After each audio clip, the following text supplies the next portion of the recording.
es Vinton Cerf. Vinton Cerf es uno de los creadores del, tengo que mirar a cámara, al protocolo TCP/IP, que es el protocolo, no sé si escucharon a Oscar hace un rato, que lo que hace que todas las redes informáticas se puedan conectar a Internet, no importa la infraestructura que tengan o el dueño que tengan, es este protocolo único o este conjunto de protocolos únicos que se llama TCP/IP. Vinton Cerf es uno de los creadores del protocolo en los años 70 y es una persona considerada como el padre de Internet y siempre participa en la escuela desde hace muchos años, ha estado en persona con nosotros varias veces y esta vez nos mandó un video especialmente para nosotros. Está subtitulado abajo gracias a Lucas que me hizo los subtítulos y yo los traduje. Así que gracias por eso. Así que vamos a ver el mensaje que él nos da y después les cuento cuál es el video que viene.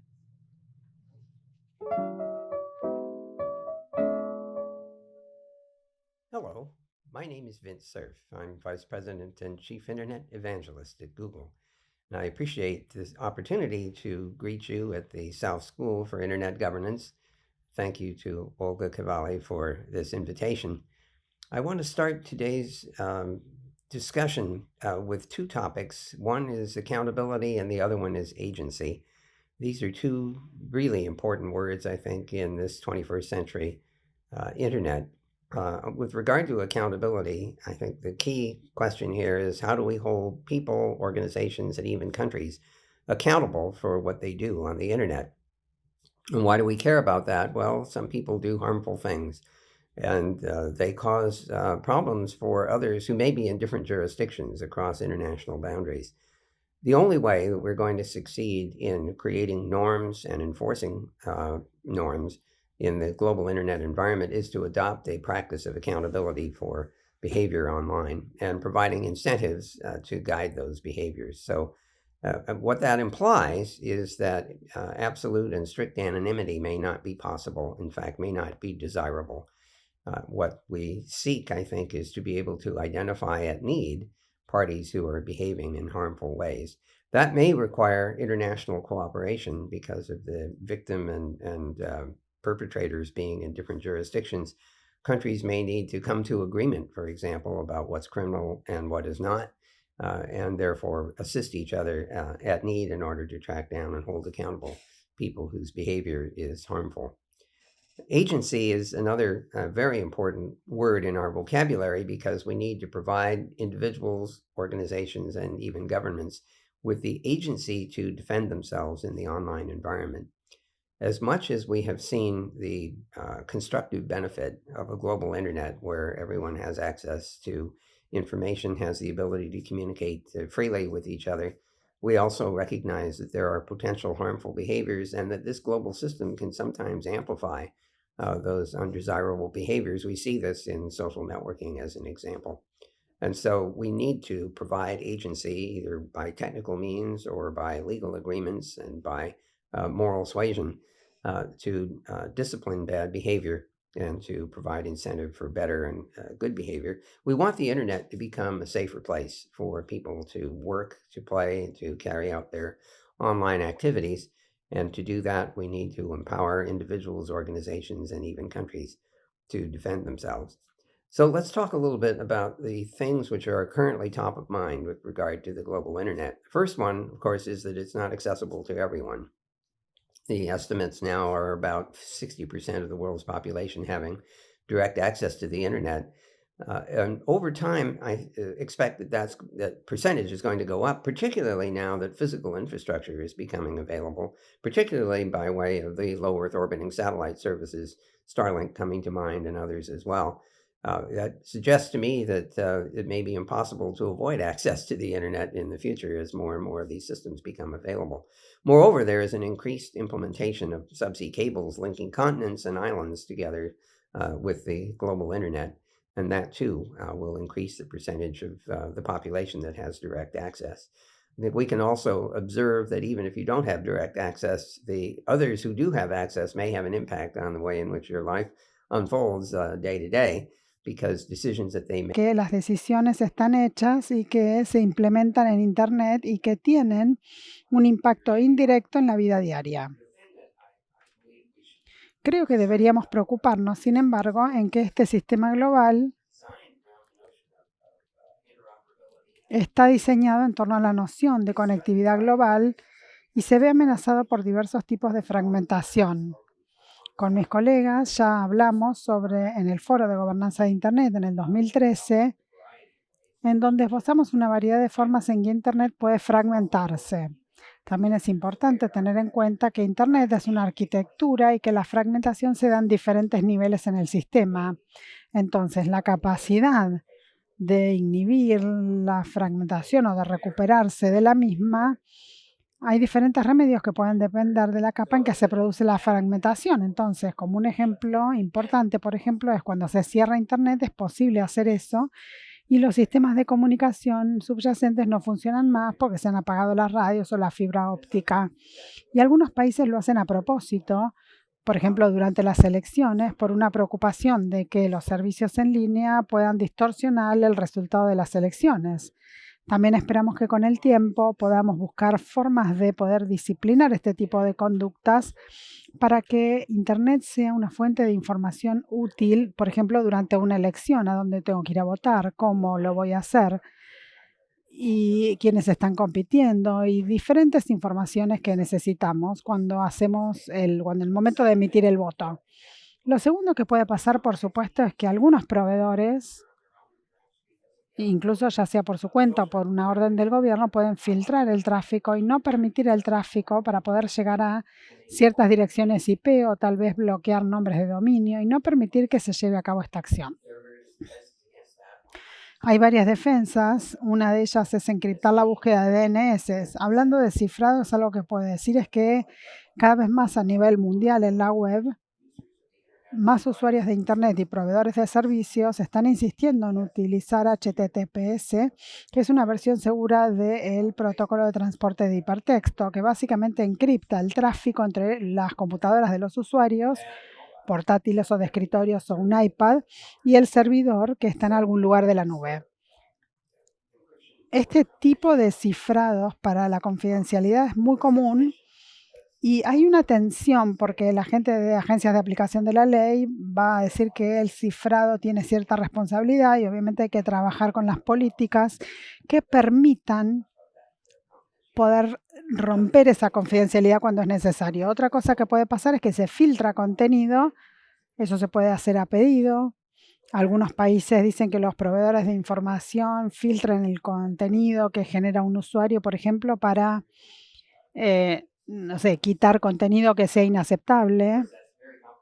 Y esto es muy complejo porque los 200 o más países del mundo pueden tener diferentes puntos de vista de lo aceptable y no. Y los proveedores de Internet o de contenido o de aplicaciones están en un dilema sobre cómo satisfacer las necesidades y demandas de cada país con respecto al que se filtra. También hay una cuestión de privacidad. Hay mucho interés en ofrecer a las personas la privacidad en el entorno en línea.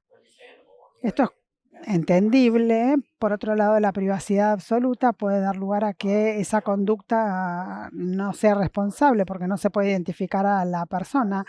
Entonces tenemos una tensión entre la privacidad y la responsabilidad y quién tiene la autoridad para determinar el límite entre privacidad y confidencialidad. También hay una cuestión de qué es un delito y qué no.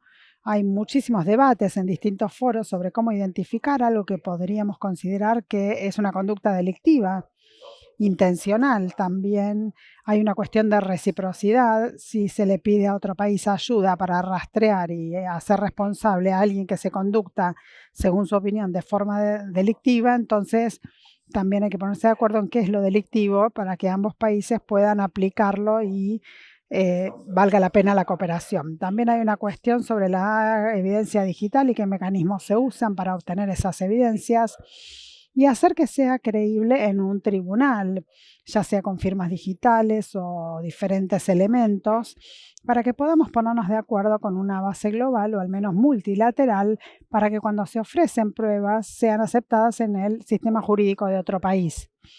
Todo esto está siendo considerado y discutido y también algo que está influyendo en la idea de fragmentación son las reglas sobre cómo los servicios en línea se ofrecen. Por ejemplo, en la Unión Europea hay una ley de servicios digitales o de mercados digitales. ¿Cómo se definen y cómo los jugadores definen los requisitos que se les imponen para una conducta satisfactoria online? Va a tener diferentes entornos y esto va a llevar a una potencial fragmentación porque las reglas pueden no ser uniformes, seguramente no lo serán. Hay otro ejemplo de fragmentación que tiene que ver con los modelos de negocios y los tratamientos fiscales. Por ejemplo, en Corea del Sur hay un movimiento para tratar de adoptar lo que se llama el modelo del remitente paga. Se envía tráfico a la red y debería pagar uno. Esto tiene que ver con que ese tráfico está entrando a la red porque el cliente lo pidió. Entonces el cliente puede estar pagando por el acceso al servicio de Internet de una empresa que lo transporta ese contenido y de hecho los cargos de acceso a contenido se exigen del otro extremo de la red. Entonces hay mucho debate con respecto a cuáles son los modelos de negocios que se deben aplicar y qué modelo fiscal debe aplicarse. Ese es otro tipo de fragmentación. A medida que pensamos en la gobernanza de Internet, es importante que puedan comprender cómo funcionan las diferentes galaxias de participantes en el sistema. Y hay muchísimas instituciones, Internet Society, Internet Corporation, diferentes organizaciones y registros que manejan las direcciones de IP, los registros de nombres de dominio y organizaciones que elaboran las normas y los estándares. Y un comentario importante, en este momento que estoy haciendo este video, el 1 de octubre, recién escuchamos la semana pasada que Doreen Bogdan Martin recientemente fue nombrada secretaria general de la UIT y esto es notable por varios motivos. Primero porque es la primera vez que una mujer ocupa ese cargo y en segundo lugar es estadounidense y en tercer lugar fue elegida por un margen importante de votos y esto indica que la UIT ahora se encuentra en una situación diferente a la que había estado en el pasado. Hay otras organizaciones que son parte del mundo de los estándares o también llamadas organizaciones de normas internacionales. El 3GPP, que es parte importante de las actividades de estándares móviles, asociaciones de normas o estándares, grupos de operadores de red, que generalmente reúnen a los operadores de red para hablar de temas operativos. Además existe la Organización de Propiedad Intelectual, la Organización Mundial del Comercio, o países que tienen dominios jurisdiccionales como la Unión Europea, la Comisión Europea, el Parlamento Europeo. Todos son organizaciones que tienen mucho para decir con respecto a cómo opera Internet en un lugar o en otro en el planeta. Y hablando de esto, en este momento estamos en la cúspide de lo que considero una nueva oportunidad, una nueva era, y esto es dejar el planeta y avanzar hacia el sistema solar. Hemos estado investigando el sistema solar con robots, dispositivos robóticos desde los 60. Tenemos la Estación Internacional, la Estación Espacial Internacional. Desde el alunizaje por parte de Estados Unidos en 1969 hemos regresado ahora a la Luna. Una de las misiones estadounidenses se llama Artemis y hay una misión que se llama Gateway de la Agencia Espacial Internacional que va a facilitar el movimiento de la Tierra a la Luna y a los sitios de alunizaje a base de lunares, laboratorios, posiblemente incluso minas u otro tipo de actividades comerciales. Así que estamos entrando en una era en la que la comunicación interplanetaria se está volviendo muy importante. Desde 1998 hay un grupo que originalmente empezó en el laboratorio de propulsión de jets de la NASA.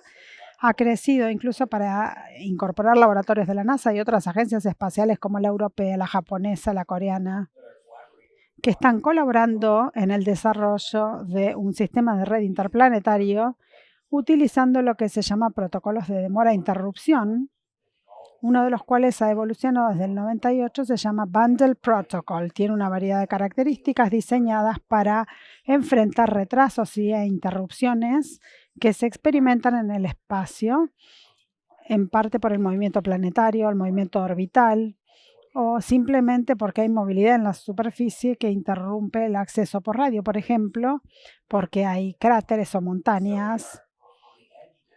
Así que estamos por entrar a una era en donde los seres humanos van a estar fuera del planeta y más allá de la órbita terrestre, en camino hacia la Luna y a largo plazo hacia Marte u otros planetas también. Así que me entusiasma ser parte del grupo que está observando la evolución del Bachmann Network Interplanetario para desarrollar probablemente los próximos 100 años, en donde los protocolos de estándares en la nave espacial que se utilizarán en el espacio y esas naves, por ejemplo, en misiones científicas, pueden llegar a hacer sus misiones y ser reutilizadas como nodos de telecomunicación, y podríamos también anticipar que alguna nave espacial se vaya a lanzar a propósito para poder, no sé, soportar la tormenta de capacidades de retransmisión. Todo esto es muy, muy interesante con respecto a Internet y me parece que es el comienzo de la tercera década del siglo XXI, que está abriendo una variedad de posibilidades que van a incluir trabajo en red a gran escala. Así que los quiero alentar a que sigan trabajando en la Escuela de Gobernanza de Internet para desarrollar soluciones a una variedad de problemas que aún tenemos, y ojalá que en el curso del debate se puedan compartir ideas que sean de valor para todos. Lamento no poder estar allí en persona, pero espero encontrarlos en la red. Vint hace años que está con este tema de la Internet interplanetaria, no sé si lo siguen en sus comentarios y en sus redes. Y ahora con los viajes a Marte y a la Luna ha vuelto a recuperar esta iniciativa de redes que tienen mucho delay por las distancias y por el espacio y por la gravedad. Así que muy interesante.